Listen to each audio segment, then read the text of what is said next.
Opinion Tamil பார்வையாளர் அனைவருக்கும் வணக்கம். நான் உங்கள் யாசேர். ஸ்டாலின் பற்ற வைத்த ராட்சசக்தி தமிழ்நாட்டை தாண்டி இன்னைக்கு மற்ற மாநிலங்களுக்குமே பரவி இருக்கு அப்படின்னே சொல்லலாம். KDA கன்னட டெவலப்மெண்ட் அத்தாரிட்டியுடைய தலைவரான புருஷோத்தம் பலிமலை இன்னைக்கு தமிழ்நாட்டை போலவே நாமளும் நம்ம கர்நாடகத்துல இருமொழி கொள்கையை அமல்படுத்தி ஆகணும் அப்படின்னு சொல்லிட்டு சிஎம்ஆ இருக்கக்கூடிய சித்தராமையாவுக்கு ஒரு கடிதத்தை அனுப்பியிருக்கிறாரு. வெறும் கடிதம் மட்டுமல்ல, NNNA அமைப்புடைய தலைவரான ரமேஷ் அவர் எழுதி கொடுத்த ஒரு டிராஃப்டையுமே சேர்த்து அனுப்பியிருக்கிறாரு. அப்படி அந்த கடிதத்திலையும் டிராஃப்ட்லையும் என்ன இருந்துச்சு, தமிழ்நாட்டை போல கர்நாடகாவிலையும் இருமொழி கொள்கையை அமல்படுத்தினா அது பிஜேபிக்கு எத்தகைய பாதிப்பை ஏற்படுத்தும், அது மட்டுமல்ல மும்மொழி கொள்கைக்கு ஆதரவாக பேசக்கூடிய அண்ணாமலைக்கு ஆப்பு வைக்கும் விதமாக CBSE ஒரு டிராஃப்ட் பாலிசியும் வெளியிட்டிருக்கிறாங்க. இது எல்லாம் பற்றியும் தான் இந்த வீடியோவில் விரிவாக பார்க்க போகிறோம். இந்த வீடியோவை முழுமையாக பாருங்க. மறக்காம நம்மளுடைய ஒப்பீனியன் தமிழ் சேனலை சப்ஸ்கிரைப் பண்ணிக்கோங்க. தமிழ்நாட்டுக்கு கல்வி நிதியை கொடுக்க முடியாது அப்படின்னு சொல்லி ஒன்றிய கல்வித்துறை அமைச்சர் போட்ட நிபந்தனையே என்ன அப்படின்னா, தமிழ்நாட்டில் இருக்கக்கூடிய இருமொழி கொள்கையை அகற்றணும், மும்மொழி கொள்கையை நீங்க அமல்படுத்தணும் அப்படின்றக்காண்டி தான். ஆனா இன்னைக்கு தமிழ்நாட்டுடைய அந்த இருமொழி கொள்கையை மற்ற மாநிலங்களுமே நாங்களும் அமல்படுத்த போறோம் அப்படின்னு சொல்லிட்டு அறிவித்திருப்பது பிஜேபிக்கு மிகப்பெரிய இடியை இறக்கி இருக்கு அப்படின்னு சொல்லலாம். ஆமாங்க, கன்னட டெவலப்மெண்ட் அத்தாரிட்டியுடைய தலைவரான புருஷோத்தம் பலிமலை சிஎம்க்கு நாமளும் இருமொழி கொள்கையை தான் அமல்படுத்தணும், நம்மளுடைய மாநிலத்துல முதல் மொழி கன்னடா இருக்கணும், இரண்டாவது மொழியாக இங்கிலீஷ் இருக்கணும் அப்படின்னு சொல்லிட்டு ஒரு கடிதத்தை அனுப்பியிருக்கிறாரு. இந்த கடிதம் இப்போ அனுப்புவதற்கான காரணம் என்ன அப்படின்னு சொல்லி பார்த்தோம் அப்படின்னா, நம்ம நாடு நம்ம ஆழ்விக்கே அமைப்புடைய தலைவரான ரமேஷ் பெல்லம்கொண்டா இவர் ஒரு டிராஃப்ட் பாலிசியை உருவாக்கி கன்னட அரசுக்கு கொடுத்திருக்கிறார். அந்த டிராஃப்ட்ல என்ன இருக்கு அப்படின்னா, நாட்டில் உள்ள எல்லா மொழிகளுக்குமே முக்கியத்துவம் என்பது கொடுக்கப்படவே இல்லை. இந்தி பேசாதவர்கள் தலைவில இந்தியை திணிக்க ஆரம்பிக்கிறாங்க. குறிப்பா பாத்தீங்கன்னா காம்படிட்டிவ் எக்ஸாமா இருக்கட்டும், அரசு நிர்வாகமா இருக்கட்டும், அதே போல வேலை வாய்ப்பா இருக்கட்டும், எல்லா இடத்துலையுமே ஹிந்தி தான் இருக்கு. உதாரணத்துக்கு சொல்லணும் அப்படின்னா UPSC, SSC, பேங்க் எக்ஸாம் எல்லாமே ஹிந்தி மற்றும் ஆங்கிலத்தில் மட்டும்தான் நடத்தப்படுது. இதனால ஹிந்தி தெரிஞ்சவங்க அவங்களுடைய தாய்மொழியில அந்த எக்ஸாம் அட்டன் பண்ண முடியுது. ஆனா ஹிந்தி பேசாத நமக்கு சரிசமமான வாய்ப்பு என்பது ஏற்படுத்தி தரமாட்டாங்க. எல்லா இடத்துலையுமே ஹிந்தி திணிக்கப்பட்டு வருவது அப்பட்டமா இருக்கு. கன்னடாவுடைய லாங்குவேஜ் லேர்னிங் ரூல் 2017 பொறுத்த வரைக்கும் கர்நாடகாவில் இருக்கக்கூடிய எல்லா ஸ்கூலும், அது எப்படிப்பட்ட ஸ்கூலா இருந்தாலும் அட்லீஸ்ட் செகண்ட் லாங்குவேஜ், அதாவது கன்னட மொழியை சொல்லி தரணும் அப்படின்னு சொல்லிட்டு ரூல் இருக்கு. நாம ஏன் நம்மளுடைய மாநில மொழியை செகண்ட் லாங்குவேஜாக சொல்லி தரணும், முதல் லாங்குவேஜாவே நம்ம தான் கொண்டு வரணும். தமிழ்நாட்டில் எப்படி இருமொழி கொள்கை இருக்கோ அதே போல கர்நாடகாவிலையுமே இருமொழி கொள்கை, அதாவது முதல் மொழியாக கன்னடமோ, உலகத்தோடு தொடர்பு கொள்வதற்கு ஆங்கில மொழியும் அப்படின்னு சொல்லிட்டு நாம கொண்டு வரணும். மற்ற மொழியை கற்கணும்னு நினைக்கிறாங்களா, அவங்கெல்லாம் தனிப்பட்ட முறையில் அவங்க தங்களுடைய தகுதிக்கு ஏற்றாப்புல போய் படிச்சுக்கிறட்டும். ஆனா அரசாங்கத்துடைய முடிவு இருமொழி கொள்கையாக தான் இருக்கணும் அப்படின்னு சொல்லிட்டு ஒரே போடு போட்டார். இது மட்டும் இல்ல, நம்மளுடைய PTR அவர்கள் என்ன சொன்னாரு, குழந்தைகள் தலையில அதிக மொழிகளை திணிப்பது அவர்களுக்கு மிகப்பெரிய ஆபத்தை தான் ஏற்படுத்தும், அவங்க அதனால பாதிக்கப்படுவாங்க அப்படின்றத மிக தெளிவாகவே இந்த வயர் ஊடகத்திற்கு கரண்ட் தாப்பர் கிட்ட பேட்டியாவே கொடுத்திருந்தாரு. நாங்க எங்களுடைய அரசாங்க பள்ளியை பொறுத்த வரைக்கும் இருமொழி கொள்கையை தான் இது பண்ணுவோம், மூன்றாவது மொழியோ நாலாவது மொழியோ சொல்லிக் கொடுக்குற அளவுக்கு பேண்ட்வித் எங்கிட்ட இல்ல, 75 வருஷமா எங்கிட்ட நல்ல ரிசல்ட் கொடுக்கக்கூடிய சிஸ்டத்தை நாங்க டைலூட் பண்ண விரும்பல அப்படின்னு சொல்லிட்டு மிக தெளிவாகவே அந்த பெட்டியில PTR அவர்கள் சொல்லியிருப்பாரு. அதே போலதான் இந்த ரமேஷ் பெல்லம்கொண்டா அவர்களுமே என்ன சொல்றாங்க அப்படின்னா, குழந்தைகள் தலையில அதிகமான மொழிகளை திணித்து அவங்க மூளைக்கு நம்ம பாரத்தை கொடுத்துக்கிட்டு இருக்கோம். இதனால அவங்க டே டு டே லைஃப்லயே பாதிப்புகளை சந்திக்கிறாங்க. சைக்காலஜி ரீதியாகவும் இன்டெலெக்சுவலாகவும் எஜுகேஷனாலையும் இப்படியான பணிச்சுமை என்பது அவங்களுக்கு ஏற்படுது. அதனால இந்த மூன்றாவது மொழி சொல்லி கொடுக்கறதெல்லாம் நம்ம விட்டுறலாம். அப்படியே குழந்தைகள் அதெல்லாம் மூன்றாவது மொழியை கத்துக்கிறோம், அவங்களாம் ஈஸியா கத்துக்கிறோம்னு நினைக்கிறாங்களா, வட இந்தியாவில் ஹிந்தி பேசக்கூடிய மாநிலங்கள்ல போய் தெலுங்கு, கன்னடா, மலையாளம், தமிழ் போன்ற மொழிகளை சொல்லி கொடுக்கட்டும். ஹிந்தி பேசாதவர்கள் தலையில இந்தியை திணிக்க வேணாம் அப்படின்னு சொல்லிட்டு ஒரு ஸ்டேட்மெண்டாவே கொடுத்திருக்கிறாரு. இந்த ஸ்டேட்மெண்ட்டை ஒரு அளவுகோலா எடுத்துதான் இது கரெக்டா இருக்கே, நல்லா இருக்கே அப்படின்றக்காண்டி தான் KDA உடைய சேர்மனும் இதை சிஎம்க்கு அப்படியே ஃபார்வர்ட் பண்ணி, ஏன் நம்ம கன்னட மொழியை முதல் மொழி ஆக்கக்கூடாது, நாம ஏன் தமிழ்நாட்டை போலவே இருமொழி கொள்கையை அமல்படுத்தக்கூடாது அப்படின்ற ஒரு கோரிக்கையை இன்னைக்கு சிஎம்க்கு அனுப்பியிருக்கிறார். இது மிகப்பெரிய அளவுல கர்நாடகாவில் ஒரு பேசு பொருளா மாறி இருக்கு. ஏன் கர்நாடகாவில் இன்னைக்கு இந்திக்கு எதிராக இருமொழி கொள்கையை கொண்டு வரணும் அப்படின்னு சொல்லிட்டு ரொம்பவுமே முக்கியத்துவம் அவசரம் காட்டுறாங்க அப்படின்னா, 2011 மக்கள் தொகை கணக்கெடுப்பின்படி கர்நாடகாவில் இந்தியை தாய்மொழியாக கொண்டவர்களுடைய எண்ணிக்கை பார்த்தீங்கன்னா 5% அவருடைய எண்ணிக்கை வந்திருக்கு. அதாவது ஆந்திராவுக்கு அடுத்து கர்நாடகாவில் தான் இந்தி பேசக்கூடியவர்கள் தாய்மொழியாக கொண்டவர்கள் அதிகமாக உருவாகி இருக்கிறாங்க அப்படின்ற டேட்டா வந்து சொல்லுது. ஆனால் பக்கத்து மாநிலமாக இருக்கக்கூடிய தமிழ்நாட்டிலேயோ கேரளாவிலேயோ 1% குறைவாக தான் அங்கே ஹிந்தி பேசக்கூடியவர்கள் தாய்மொழியாக கொண்டவர்களாக இருக்கிறாங்க. அப்போ கர்நாடகாவில் இருக்கக்கூடியவர்களே தங்களுடைய தாய்மொழியை இந்தி மொழியாக மாற்றிக்கொண்டு வருவதனுடைய விளைவு தான் இன்னைக்கு வேற வழி இல்லாமல் தமிழ்நாட்டை போலவே நாமளும் இருமொழி கொள்கைக்கு மாறிடலாம் அப்படின்ற முடிவுக்கு கர்நாடகா வந்ததற்கு மெயினான காரணம். அதாவது தமிழ்நாட்டில் மட்டுமே இந்தி திணிப்புக்கு எதிரான அந்த ஒளிப்போர் நடந்து கொண்டிருக்கக்கூடிய சூழ்நிலையில இப்ப பக்கத்து மாநிலமா இருக்கக்கூடிய கர்நாடகாவிலேயே அது மாறி இருப்பது பிஜேபிக்கு மிகப்பெரிய நெருக்கடியா மாறி இருக்கு. இது ஏன் மிகப்பெரிய நெருக்கடி பிஜேபிக்கு அப்படின்னா, இவங்க நிதியை கொடுக்க முடியாதுன்னு சொன்னதே இந்த இருமொழி கொள்கையினாலதான்.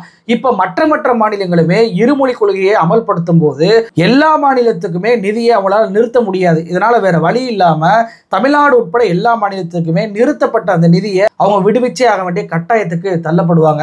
அது மட்டுமல்ல, நாம இந்தியை திணிச்சோம் அப்படின்னா தமிழ்நாடு அவங்க திராவிடம் பேசக்கூடியவங்க, அவங்க திராவிடம் என்பது பிரிவினைவாத கொள்கை, தமிழ்நாட்டில் இருக்கிறவங்க பிரிவினைவாதிகள் அப்படின்ற ஒரு முத்திரையை கூட குத்தலாம். அண்ணன் ரவில இருந்து அமித்ஷா வரைக்கும் அந்த முத்திரையை தான் குத்துறாங்க.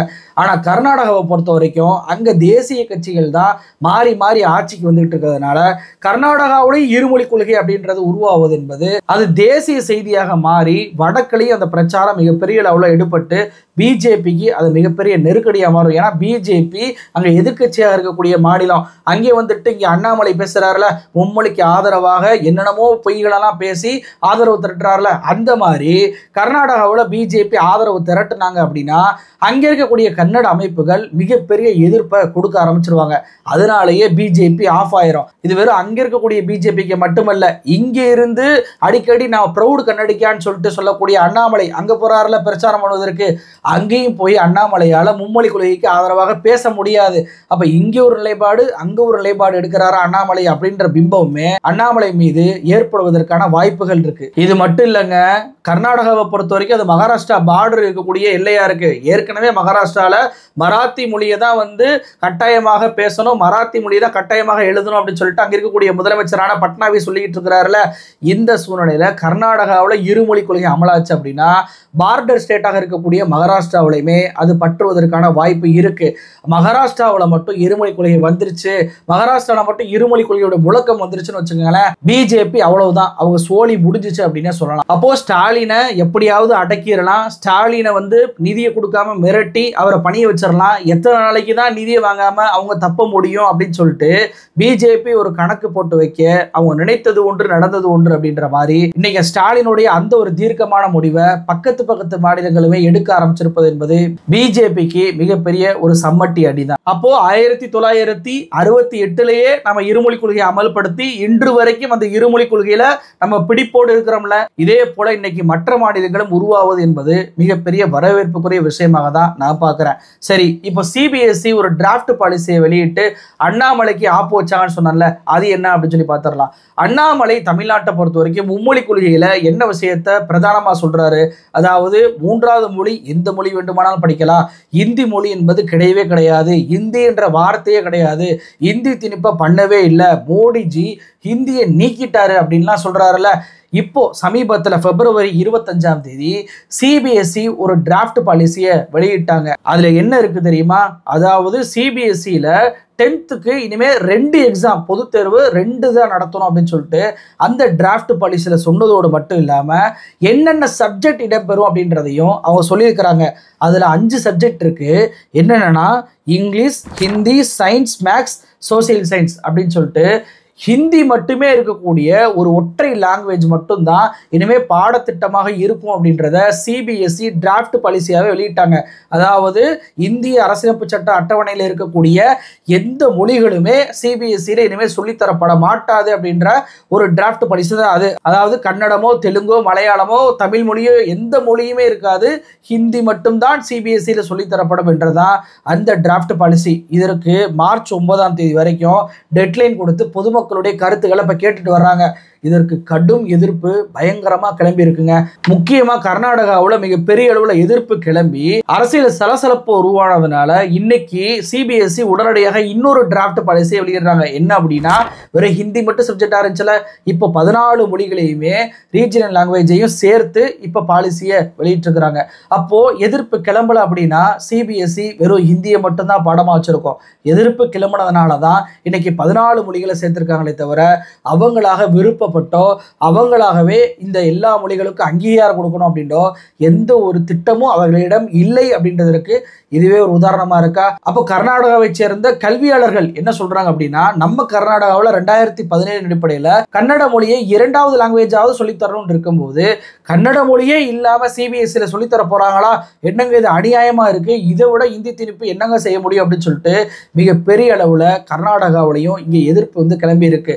கர்நாடகா கொடுத்த அந்த அழுத்தத்தினாலையும் கர்நாடகாவில் இருந்த அந்த எதிர்ப்புனாலையும் தான் சிபிஎஸ்இ ஆட்டோமேட்டிக்காக 2வது பாலிசியை வெளியிட்டாங்க. நான் சொன்னேன்ல, தமிழ்நாடு கூட இவங்க பிரிவினைவாதின்னு சொல்லிட்டு போயிடுவாங்க.